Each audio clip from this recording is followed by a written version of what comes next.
Hey,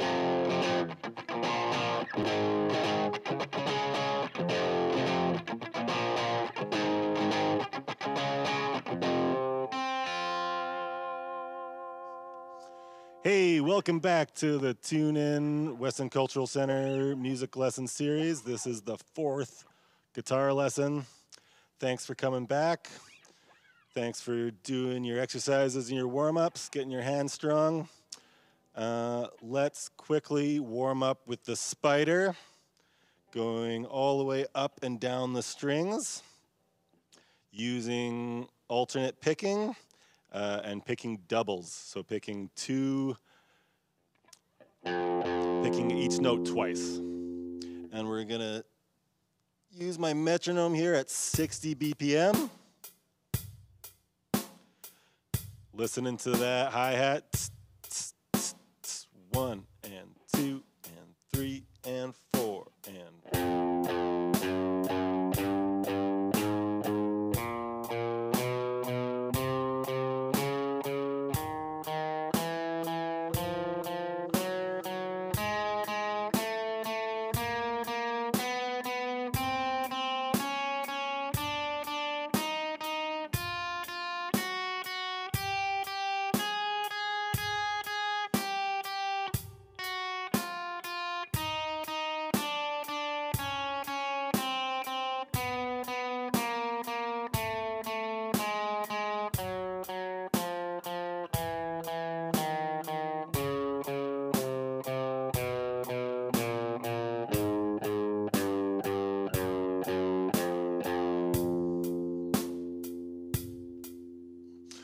Okay, so great job. If that's still too fast for you, then maybe you want to back it off. You might want to back it off to 55 or 50, finding the right speed. But also, we want to learn something that's called leaving the mistakes behind. Now, I made a little mistake there. We're going to pretend it's on purpose, but instead of going back and trying to fix my mistake, I just kept on going. I knew where I was going and I kept on going there. And that's really important skill to learn if you're playing along with a beat or you're playing along with the band. If you make a mistake, mistakes are fine. But if you go back and try and fix your mistake, then the rest of the song, the rest of the band is going to have moved on without you, and then your mistake becomes a real problem. But if you can make a mistake and then just keep on going, go on to the next note that you were going to play, then the mistake isn't a big deal at all. So leaving your mistakes behind. So we were trying to play it like 3 times in a row, no mistakes, but now that we're using the metronome, if we make a mistake, the goal is to just leave it behind.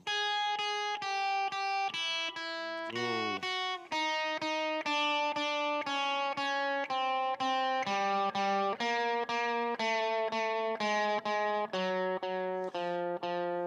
So I don't know, I'm bad at making, those are bad mistakes. Those didn't really help you. But what I'm saying is just leave the mistakes behind. We're gonna add one more thing to the spider. And this is part of like our rhythm education too.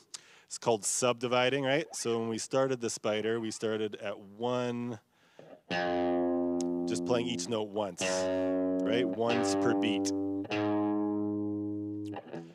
And then when we added doubles, we were subdividing that note, so we were playing 2 notes per beat. 1 and 2 and 3 and 4 and... So now we're gonna try something called triplets. So that's playing 3 notes per beat. And it's gonna sound like this. 2, 3, 4.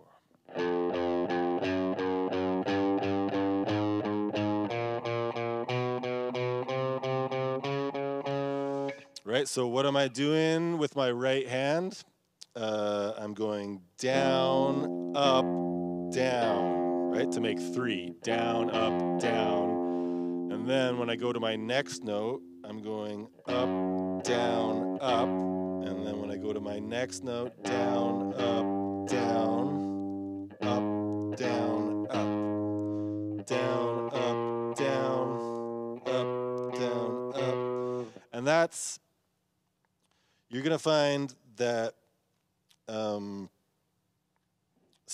alternate picking is going to help you. You're going to find the alternate picking. You have to keep it going, like you have to subdivide it no matter what you're doing with this finger, right? So you don't reset. You don't go down, up, down, and then down, up, down, down, up, down, down, up, down. I mean, you can do it that way. But we want to get this technique where our right hand continues going down, up, down, up, down, up, down, up. Our right hand's kind of doing its own thing, right? Our right hand's kind of ignoring what our left hand is doing here, right? So, and that, what I was trying to say before, that helps us save time, right? So if I'm going down, up, down, and then I start all over again, down, up, down, you know, when I go down, up, down, my string is below the string, and then to go down again, I have to bring it above the string and then start all over again, and that takes time. That's gonna like cause you to kind of get gummed up in between the strings if you're doing it that way. So we want to learn this other much more fluid way of down, up, down. Where's my pick? My pick is already below the string, so I'm just going to go up, down, up next time. Where's my pick? It's above the string, so I'm going to go down, up, down, up, down, up. And then we could try it with a beat. We didn't try it with a beat before. Because why? Because we've got that hi-hat in there. And the hi-hat is dividing the beat into two, right? So that's what we were doing before. We were following the hi-hat. But now we kind of have to ignore the hi-hat by fitting 3 notes into every beat. So it's a little bit quicker than fitting 2 notes into every beat, right? So I'm ignoring the hi-hat, and I'm just dividing every beat into 3.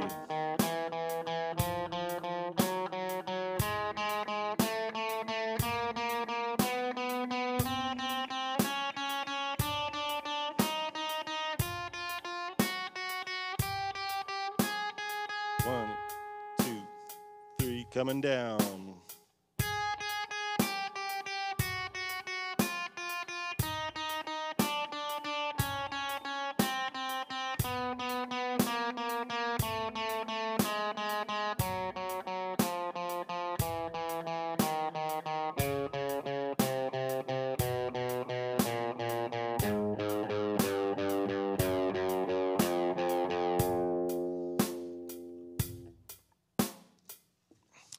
Okay, so great job. That is a tricky thing to divide notes into 3s and 2s, and that's why we're continuing to use the spider to practice that, right? Because the spider is just getting all our fingers in the game, but we don't have to think about the notes too much. We can think about the timing and our picking hand and all those kinds of things. All right. So moving forward, we want to kind of learn how to find different notes on the neck, right? Because all the different notes we're playing here, they have a name. And sometimes learning the names of notes, it can seem daunting, but really what we want to do is we just want to have tools to like talk about music, right? Instead of going like, imagine you're playing in a band and you're like, oh, that sounded so awesome. Do it again, but they don't remember what they did, and you're like, no, not that note, the other note. And you just get into this huge thing where you're so excited about the music, but you don't know how to talk about it. You don't know how to talk about the note that you like so much. Nobody knows what it's called. Not that one, the other one, right? And then that's the kind of situations you get into if you avoid learning the names of the notes. And it's really not that hard. There's only 12 notes. 12 notes, and then they'll just repeat again after that. So the first thing we got to do is remember the names of the strings. Who remembers the names of the strings all the way from our first lesson? E for Eddie, A for 8, D for dynamite, G for good, B for bye, and then E for Eddie again. Eddie, 8, dynamite, goodbye, Eddie. So hopefully you have those memorized by now. And then so those are all notes, so you know what those notes are called, right? So each of these strings just makes a note on its own without you having to touch the fretboard, right? If you check in your materials, there's going to be a list of all the notes from A to G, right? So we have notes and they sort of follow the alphabet up to G. A, B, C, D, E, F, G.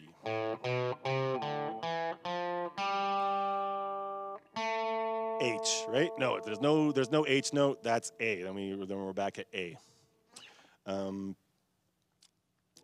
So A, B, C, D, E, F, G. A, B, C, D, E, F, G. That's only 7. I said there was 12, right? So there's notes in between some of those notes. And those notes are called accidentals. And then so you might hear someone talk about a flat or a sharp. So a flat kind of just means lower than. If you heard someone talking about a note and they're like, oh, that note is flat, they would say the note's too low. You want to bring the note up a bit. So flat kind of just means lower than. And sharp means higher than. So then you can add those accidentals onto the alphabet notes that we already talked about.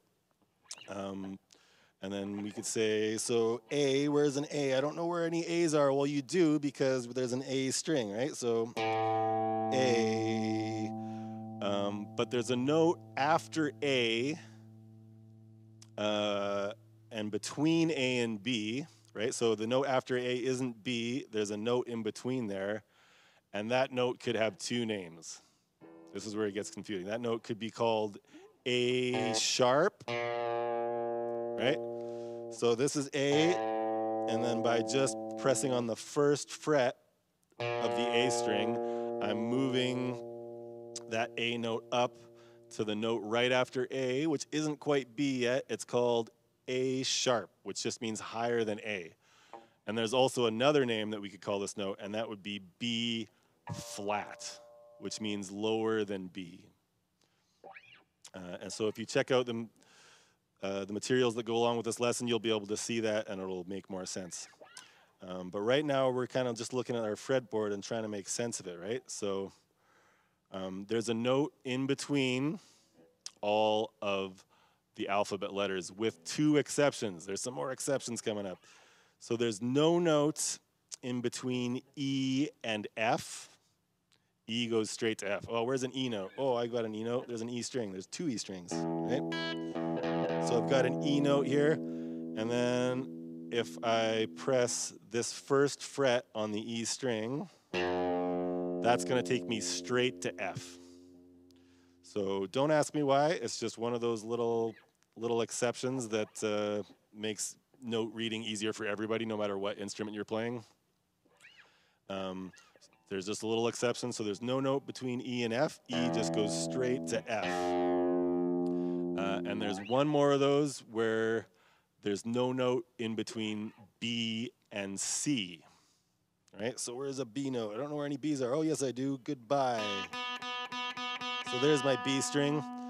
So if I were to, there's my B note, and if I press on the first fret of the B string, that takes me right to C. This is C, right? And we use this note in our C chord, if you remember that. So B goes straight to C, and E goes straight to F. But other than that, there's a note in between all the alphabet notes. So what this is going to help us to do is it's going to help us find notes. If we know the name of the string we're starting on, and we know how the musical alphabet works, then we're going to be able to figure out what all these notes are, as long as you know the name of the string and the musical alphabet. So we're just going to start off with 2 strings today. So starting off on the E string, right? We know that E goes straight to F. That's a special exception. And F is going to go, what is the note after F? There's no exception here. So that means there's a note between F and G, right? So F goes up to, we'll call it F sharp. So as we're going up, this is how we're going to do it. As we're going up the neck, we're going to use the sharp names for the notes in between. And then maybe as we're coming down, we'll use the flat names for the notes in between. And that'll be a good way to make it a little bit less confusing. But it's confusing at first, but just remember it's only 12, and like in a week, it's not going to be confusing anymore. You're just going to have it remembered, just like the names of your family and your friends and your pets. So E goes straight to F. F goes to F sharp, higher than F, right? F sharp is going to go to G. G is going to go, that's right, G sharp. Good guess. And then G sharp is going to go to A. So you may be thinking, well, wait a minute, there's already an A. I already know how to play an A note. You just play this A string, right? Oh, okay, so this A on the 5th fret of the E string sounds just like this A, the A string. So that's important to realize too. There's many, many, many ways of playing the same note on a guitar. There's not just one way, right? If you look at a piano, they're all just in order, and there's only one of the note. You can only play it. But on a guitar, the strings overlap. Right? It's not like I go all the way to the top of this string and then start here, right? The strings start to overlap at the 5th fret, and then the notes start to overlap, and that's what enables us to play chords, have the notes like kind of nice and close together like that. So E, F, F sharp, G, G sharp, A sharp, B, B sharp, right? No, there's an exception. B goes straight to C. So that's what we have, another one we have to look at. So B goes straight to C. And then there's no exception after that. So C goes to C sharp. C sharp goes to D. D goes to D sharp. And D sharp, then we're back to E. And then you're thinking, well, okay, there's already an E on that string. Like, it was already called the E. But if you counted, that was all 12 notes, right? So you have 1, 2, 3, 4, 5, 6, 7, 8, 9, 10, 11, 12. And then we just start all over again. And E. And then E goes straight to F. So, and guitars have a really cool thing here where there's 2 dots on the octave, right? So you know that this is the octave fret. So if this is an E, then that's an E. If this is an A, then that's an A. If this is a D, then that's a D. So this is your octave. So 12 notes, and then the notes all start again. And then we could come down, right? So this is E, we know that. And knowing the octave is really helpful, right? Because at the beginning, you're going to be doing a lot of counting. You're going to be looking for a note, and you'll have to count from the bottom. But if you also can count from the top, you know that this is also E on the octave. Then you can count down, and that can save you time sometimes. So we got E, and then going down, we have a note lower than E, right? E flat. And to D, and then after D comes D flat. And after D flat comes C. And there's an exception between C and B, right? No note between C and B. So C goes straight to B. And then B goes to B flat, to A flat, to G flat, to F, and then back to E. Okay, so we're gonna do that one more time on the A string. So everyone find your A string. You have an A note, right? And then after A comes a note that's higher than A but lower than B, right? A sharp. And then B, and then there's an exception between B and C. B goes straight to C. And then C goes to C sharp, to D sharp, to E. There's another exception, right? E goes straight to F sharp, to G sharp. And where I'm about to hit the octave, right, with the 2 dots, that means I'm back at A again, right? And then you can keep on going past A, go all the way again. A sharp, B, C, C sharp, D, D sharp, E, F, F sharp, G, and it almost gives me another octave, right? If I had 2 more frets, there'd be another octave, right? But most guitars, depends. Some guitars have 21 frets, 22. Some really fancy ones have 24, which would be 2 octaves, right? Yeah, you can get guitars that have 2 octaves on them, but most don't. Most kind of stop at 22.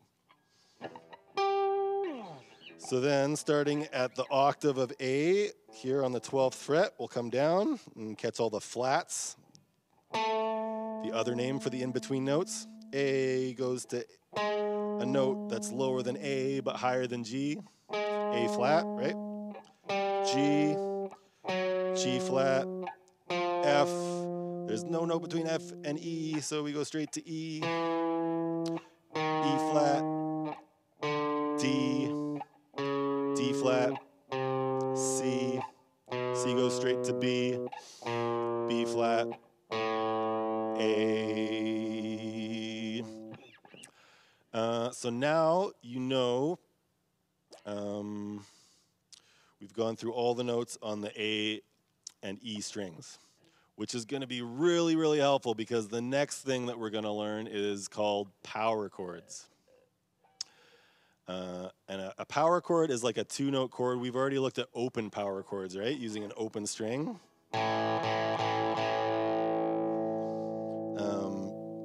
But now we're going to look at not open power chords. I guess we could call them closed power chords.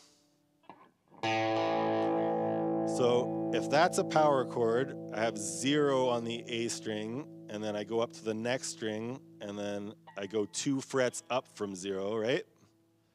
2 on the D string. That was our original A power chord that we've already learned, right? Yeah. Right? Power chords are awesome.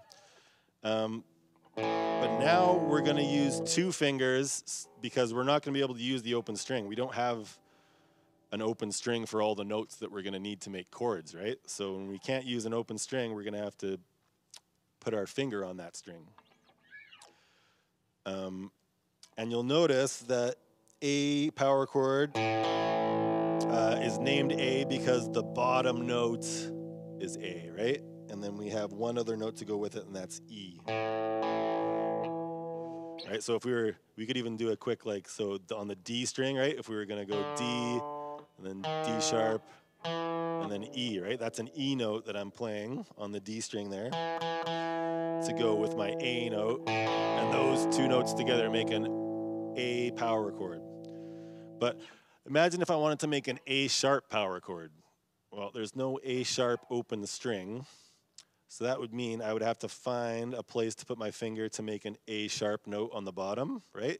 And then so that's easy. We go, A goes straight to a note that's higher than A but lower than B, A sharp, right? So that's my A sharp note. So now, in order to add my extra note to make it a chord, a power chord, I have to go up I'll go up to the next string above it, just like before, and 2 frets ahead, right? So now I'm putting my ring finger on 3 on the D string. So I have those 2 notes together.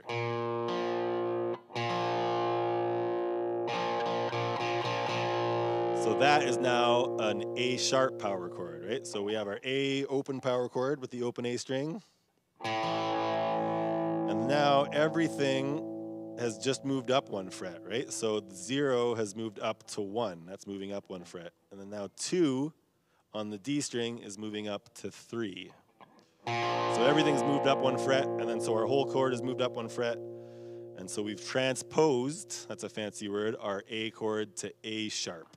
And the great thing about that now is now you've got a power chord to play on every single note on the A string. If you know what all these notes are called on the A string, then you can kind of know if you hold this form of having a bottom note and then a top note that's on the next string and then 2 frets ahead, then those are all the same interval and the same chord, just with different notes, right?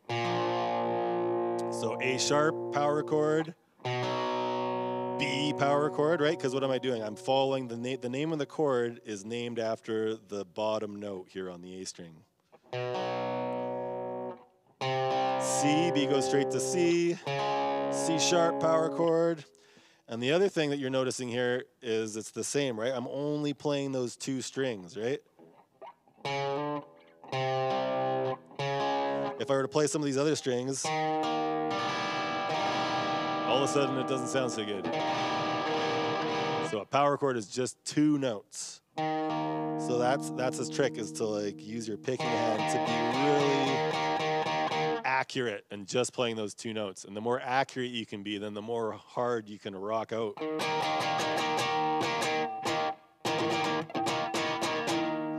Right? But at the beginning, you kind of just have to be careful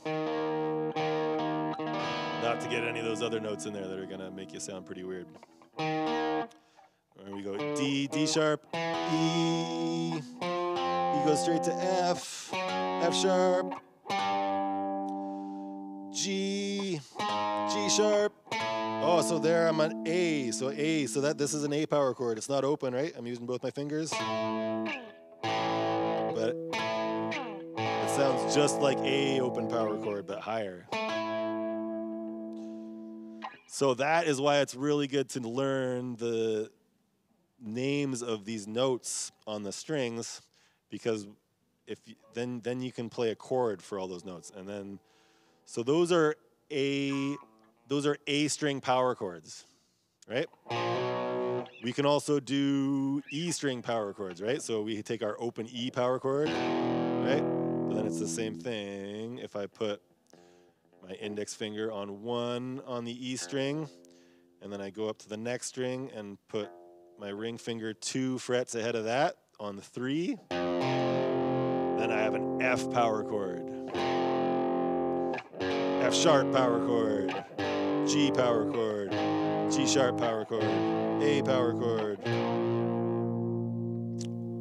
A sharp power chord, B power chord, C power chord, C sharp power chord, D power chord, D sharp power chord, and back to E, right? And then find your flats on the way down. E, E flat, D, D flat, C, B, B flat, A flat, G, G flat, F, and then 0 is E again. And then what you're going to find a lot is you're going to want to switch power chords from string to string, right? There's a lot of this, and it's very symmetrical. The strings go well together, where if you just like are on one string and you switch up to the next string, those chords are going to go together. So I was playing a riff at the beginning of this lesson, and I'm hoping that you can play it with me soon too. And then you can come to tune in on a Tuesday or Thursday after school at the Weston Cultural Center, and then we can jam it together. That's the ultimate goal. I'm just looking for people to jam with here. So if we do a power chord 1 on the E string, what chord is that? That's F, right? And then if we go up, same power chord 1 on the A string, that's A sharp.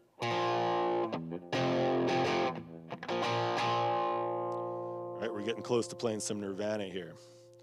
And then we'll do a power chord on 4 on the E string. So what is that? That's G sharp or A flat, higher than G or lower than A. And then we just go up the string to the A string, but this is C sharp.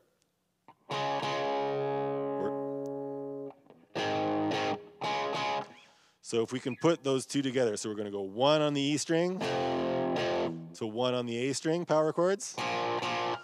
And then we're going to go 4 on the E string to 4 on the A string power chords. And then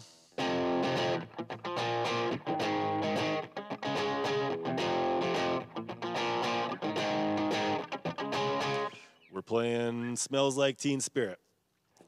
The strumming pattern for Smells Like Teen Spirit is a little complicated, so we'll get there in a later lesson. But right now, you could probably simplify it to something like that.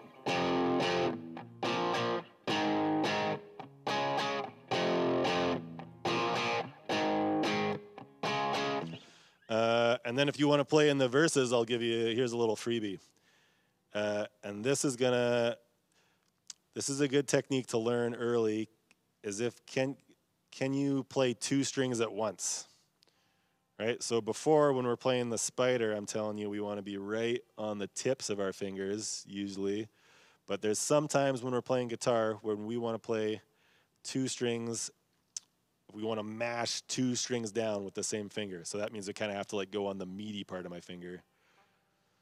And then so this is a cool little lick from Nirvana in the verses. I'm mashing the B and the E string down on the 1st fret. So I've got a C note and an F note. And then I'll just pick the B string and then the E string and let it ring out. And then there's your verse part.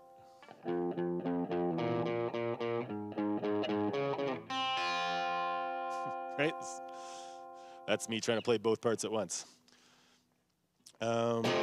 So hopefully by next week you will have practiced finding all the notes on the E and the A strings, and that's going to allow you to find pretty much any chord you need to play almost any song. So be excited about that. Let's get back to our fast car project here. I'm going to switch to my acoustic guitar.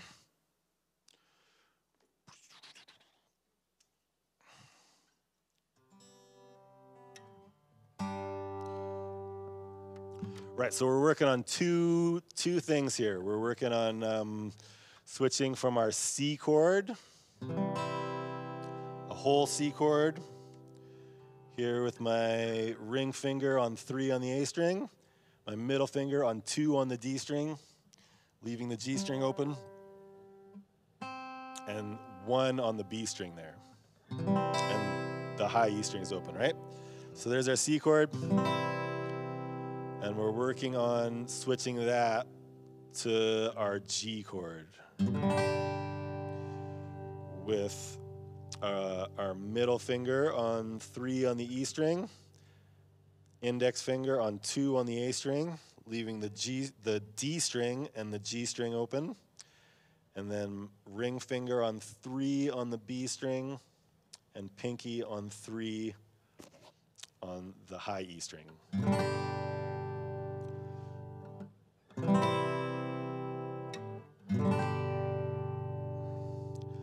So that is still going to be tricky.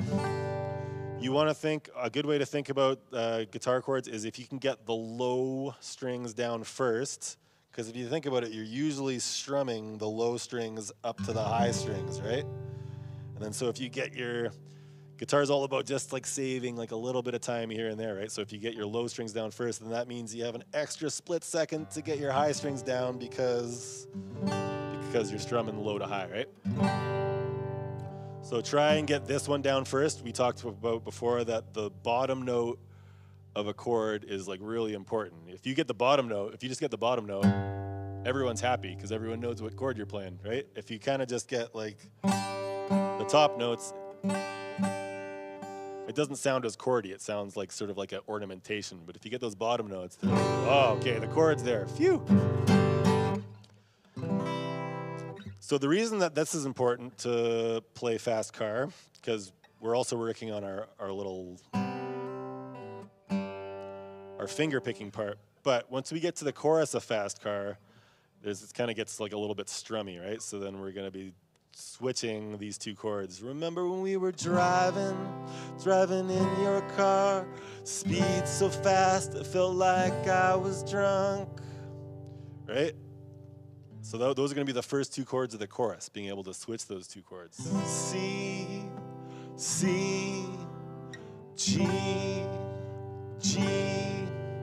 And then if you remember the other chord we learned on our very first lesson, E minor, that's what's going to be next.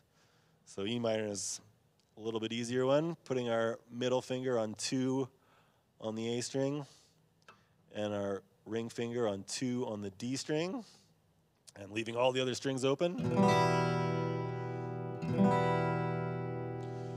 Right, so if we can remember all of those chords, we can play, remember when we were driving in your car, speed so fast it felt like I was drunk, city lights lay out before us, right? And that's all the chords we know so far. So if you can switch all those chords, you are doing very well.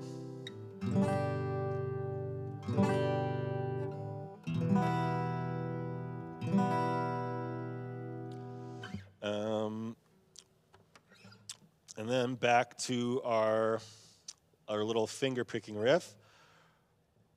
Our goal is to be able to get that little on, off lick and then switch to this G chord. Remember, we don't need all our fingers for this G chord. We just need the fingers. We just need the fingers for the strings that we're playing.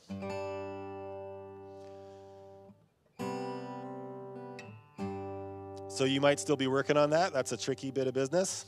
But now we're going to move up to this really, really cool part. So we're going to move our index finger up on the A string to 7. So now that we're kind of like good at counting notes, let's figure out what note that is. So A sharp, B, C, C sharp, D, D sharp, E. So I'm moving my index finger up to this E note on 7 on the A string. And then I'm going to use I'll give you the option. You can either use your ring finger or your pinky on the B string here. I'm going to use my pinky today. So my pinky's going to go on 8 on the B string. So I've got 7 on the A string, and I'm skipping the D string here. I'm leaving the G string open, because remember, I've got this claw here where my index finger is always going to pick the G string. And my middle finger is always going to pick the B string.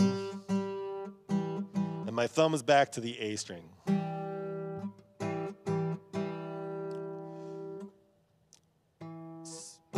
So can you pick all those 3 notes together? Maybe you want to switch fingers, see what's more comfortable here on the B string. And then so you're going to notice a lot of guitar is going to be noticing like how far apart the notes on the strings are, right? So I've got 2 fingers on 2 different strings, and right now they're 1 fret apart. So we're going to just mark that. I'm just going to remember, okay, so in this chord shape, my 2 fingers are 1 fret apart. Right? We've got 7 on the A string and 8 on the B string. And then now I'm going to move my index finger down 2 frets. So E, E flat, D. But I'm only going to move my index finger down 1 fret. So now I've got 2 strings, 2 fingers, but now they're 2 frets apart. So that's a big difference. But I'm kind of using my same fingers, right? It's almost the same, it's just that they're 2 frets apart. So 7 and 8 to 5 and 7. And that's tricky. That's tricky to like hold that position. So hopefully you're doing your warm-ups, you're getting your fingers nice and strong. And And you're going to want to probably just practice this little tiny part of the song a bunch of times over and over. And try, here's the thing, you're not here, so I can't be like, don't take your hands off the fretboard yet.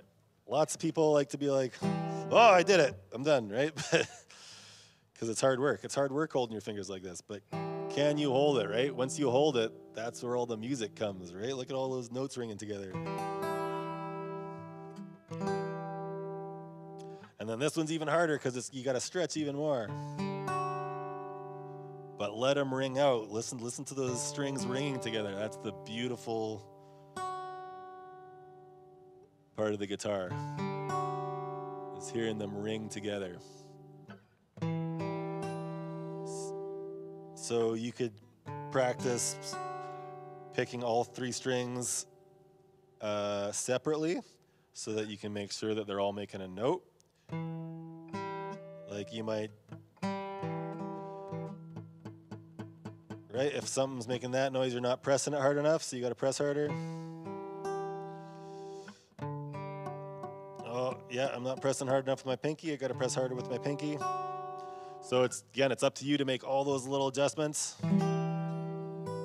Or, swing by tune in on a Tuesday, Thursday after school, and we can help you.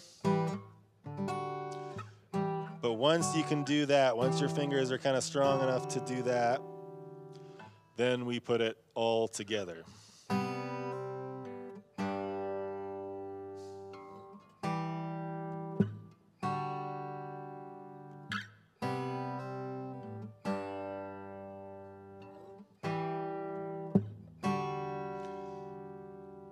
So I love this song. That's why I'm teaching it to you. So we're going to go through. We play this little riff for like 3 verses before there's a chorus. So we play this little riff quite a lot,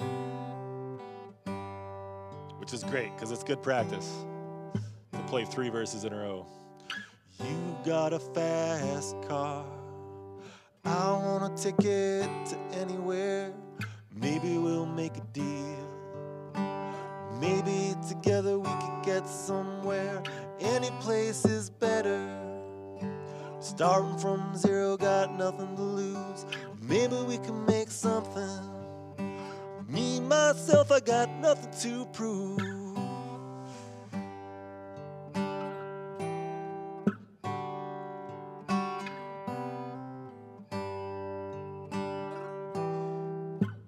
Next verse starts. You got a fast car. I've got a plan to get us out of here. I've been working at a convenience store. Managed to save just a little bit of money. Won't have to drive too far. Just cross the border and into the city. You and I can both get jobs. Finally see what it means to be living.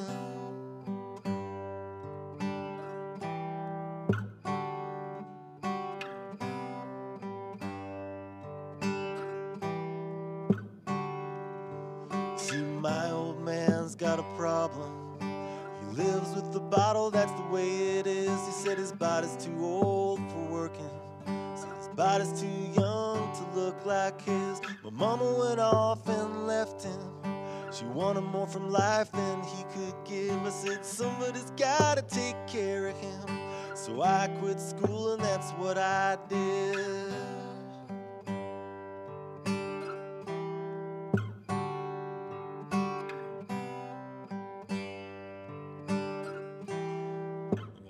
Tiny verse before the chorus. You got a fast car. Is it fast enough that we could fly away?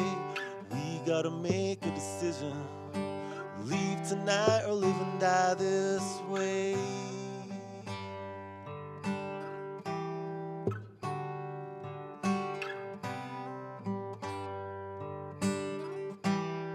So remember when we were driving in your car. Speed so fast, it felt like I was drunk. City lights lay out before us, and your arm felt nice wrapped around my shoulder. And I had a feeling like I belonged. I had a feeling I could be someone, be someone.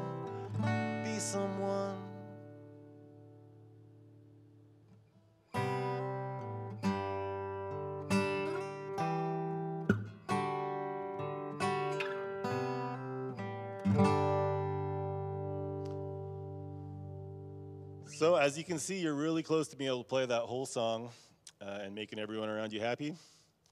We're going to leave it there for this lesson. If you have any questions, please come by the West End Cultural Center after school on a Tuesday or Thursday. Make sure you call, make sure we're running, and I would love to help you with your guitar journey.